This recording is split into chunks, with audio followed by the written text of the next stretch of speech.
പറ പേര് പറ. പേര് കിട്ടിയില്ല. പേര് കിട്ടിയില്ലേ? നിനക്കത് ആദ്യം പറഞ്ഞിട്ടുണ്ടായിരുന്നോ കുറച്ച് സമയം കളയാനായിട്ട്?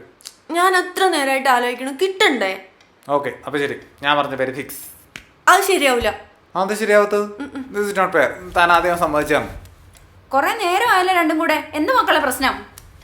അത് ചേച്ചി, ഞാനും സാമും കൂടെ ഒരു കമ്പനി തുടങ്ങാൻ പോവാ. ആഹാ, കൊള്ളാലോ. എന്ത് കമ്പനിയാ? അത് ചേച്ചി ഒരു സ്റ്റോർ. ആ, അത് നന്നായി.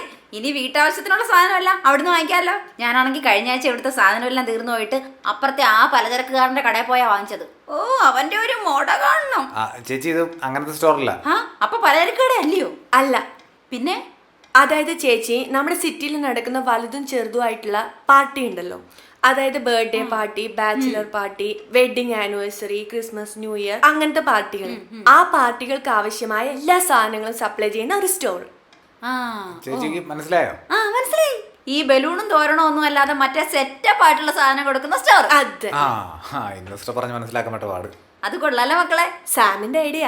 ആ, അല്ലേലും സാമ്പം മിടുക്കനല്ലേ. ഇപ്പൊ നിങ്ങൾക്ക് എന്താ പ്രശ്നം? നമ്മുടെ സ്റ്റോറിന് ഇടാൻ പറ്റിയ ഒരു പേര് വേണം. എത്ര ആലോചിച്ചിട്ടും കിട്ടുന്നില്ല. ആ, അതാണ് ഇത്ര വലിയ കാര്യം.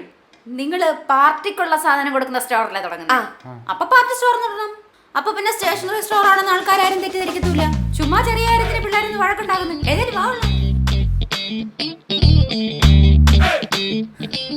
The Parsley Store!